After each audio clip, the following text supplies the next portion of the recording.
What an amazingly fun car this is. This is a complete standalone Pro ECU replacement kit for the ZR1 Corvette. Did a video a little while ago on this. It didn't come out very well. The camera that we're using, when we pull light, there's light outside, kind of wash out the dash, so hoping this one will turn out a little bit better. This kit really does everything for you. Everything works. Instant fuel economy, as you can see, works. It gives you your average fuel economy. All your pressure sensors, everything broadcasted through the dash. Traction control buttons. All this stuff works. You hear the exhaust change note. I have it set to get loud above 3. So if I have the traction control function set to open the exhaust above 3, so you can drive around in the regular modes and keep it, relatively quiet, not make a bunch of noise, kind of fly under the radar, so to speak. You can also open it at any time with the cruise control settings on the stock. So if I hold my XL button down for more than, I think I have it set to 5 seconds, you hear the exhaust gets loud. So I can open it at any time. I'm going to close it again. Also, if I give it a certain amount of throttle or RPM in the calibration, that will open it. Right now I have it just set to open by throttle, so you can see how easy it is to set up. See, it gets loud instantly there. So you have control over that valve, which is nice for a car like this. It's still going to be a nice street car for you to drive around. You want to keep it relatively quiet inside the cabin. You don't want the exhaust open until you're really getting after it. Other nice things that you can do. Cruise control still functions. So if we hit set, cruise control is now set. And it works perfectly. This is a really good road to test cruise control. It's got a lot of ups and downs, so it really tests that PID loop out and make sure everything's working smooth and functioning nicely.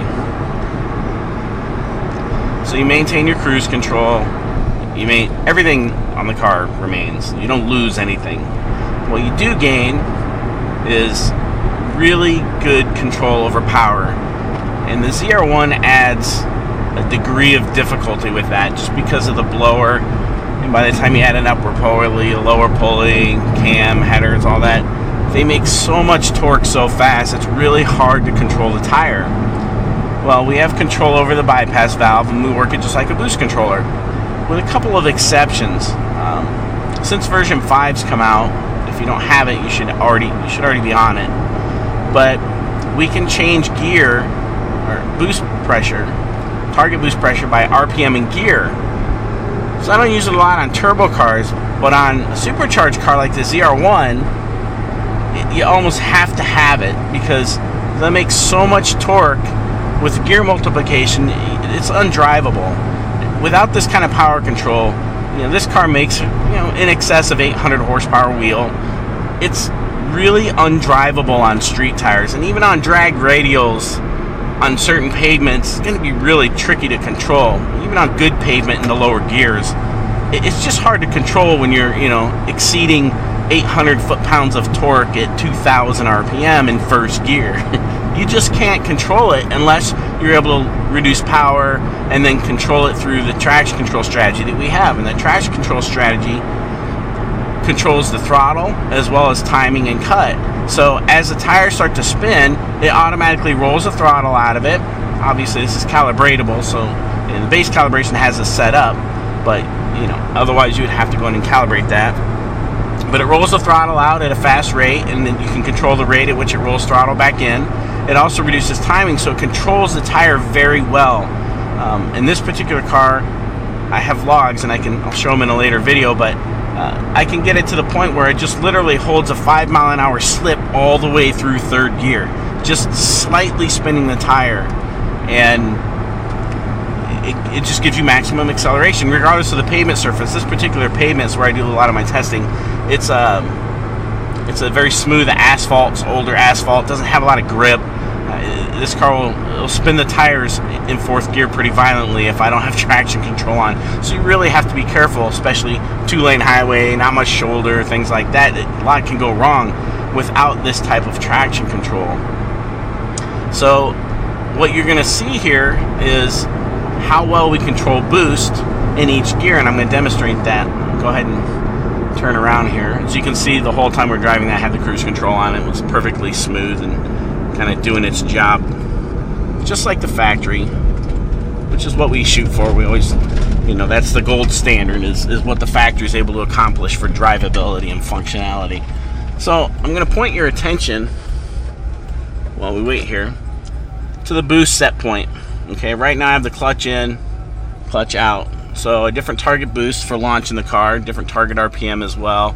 If I have the brake in, and I push that set button, it indicates what iBoost setting I'm on. Okay, which when you're stopped in 0, it's effectively going to be 5. But okay, if I push the clutch in, why is it doing that? There we go. RPM limiter. Sorry, the set button gives us our current limiter. That's the main limiter. Push the clutch in. That's the 2-step. So while I have the clutch in, there's our 2-step. Okay, so now I want you to watch this boost, and you're gonna see, okay, so in first gear, targeting 7 pounds.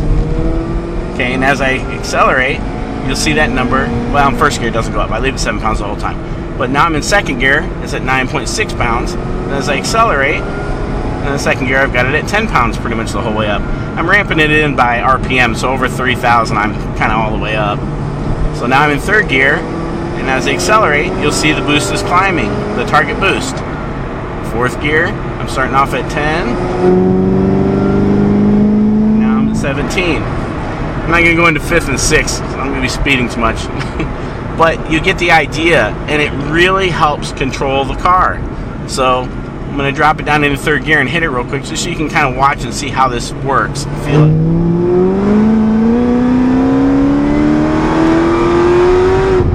Almost feels like a turbo car, the way it controls the boost and just ramps it in.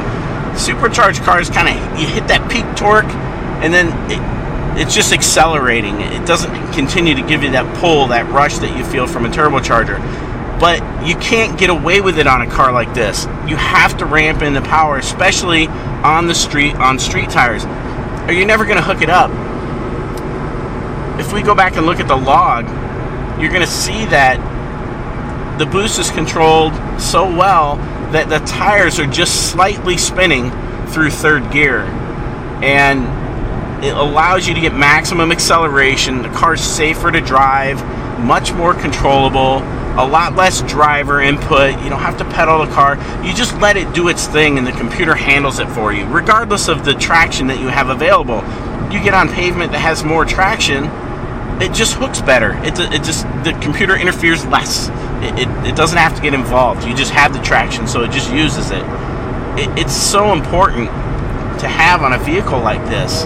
Anything today, everything's capable of making so much power. It's not a matter of how much power it can make. It's a matter of how well you can put it to the ground.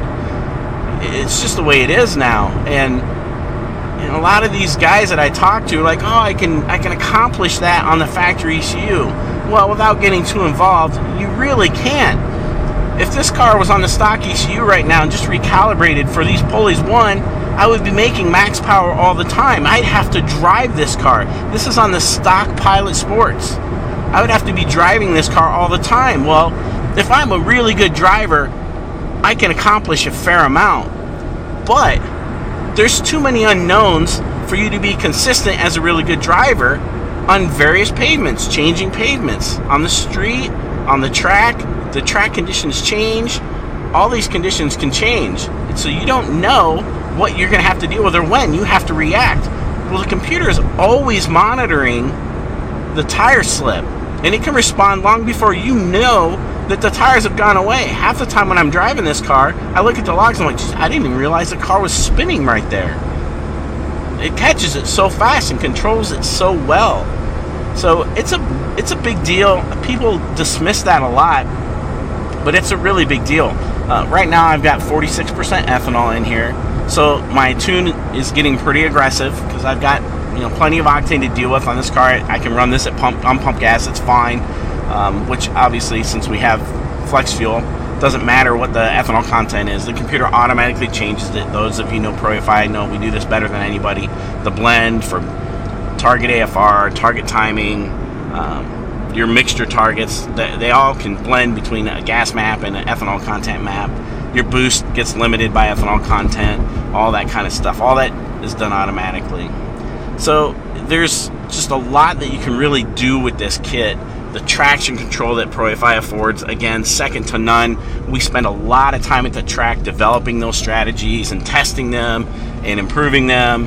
And it's one of those things you're kind of never really fully satisfied when you see something in a log. You're like, oh, I think I can make this better. We spend a lot of time doing that. So the traction control stuff is hugely important on a car like this. But that also blends into the ability to control the boost, because you don't want to kill it with boost all the time and just rely on traction control, because that makes it harder. It gives the computer more to deal with. Just like in open loop tuning, you want your map to be as close as possible so the computer has to adjust less, so there's less error everywhere. It's the same concept with traction control and boost control. The closer you get in open loop tuning, if you will, the better the system is going to work. Okay, a lot of the drivability is just unreal on this thing. I've had this car into the dealer. You can see I got an airbag light. I've had this car in the dealer 3 times for that airbag light. They can't figure out what's wrong with it. They've replaced seat belt buckles and things like that, but they've never had a clue that the system is even on the car, because everything works. As you're going faster, it ramps up the idle speed. When you're going slower, it slows it down, so it's a nice smooth transition in and out of idle. It just does everything so well. The dealer doesn't know it. Anybody driving the car would never know that this thing is on a complete standalone. Like I said, all the factory stuff works, so there's nothing pointing in that direction. So this is our ZR1 overview and tutorial. We're going to try and start doing more and more of these videos so that you can see what you get with this package. And this package starts at like $2,500 retail. You only need the ECU, the harness, and the wideband O2s. All of the factory sensors are utilized. The stock fuel pressure sensor in the back. This car is on a stock fuel system, by the way. Completely stock fuel system other than the injectors. And it's showing no signs of giving up with fuel pressure, especially at this ethanol content. It's not having to work so hard. So you can make so much power with these cars with so little invested. Like I said, this kit starts at like $2,500 retail, and it's a simple install. It takes, if you want to take the fender off, you got to take the fender off. Guys have done it without doing it. I think that's probably creating a little bit more work, but if you can do it without taking the fender off, that's great too.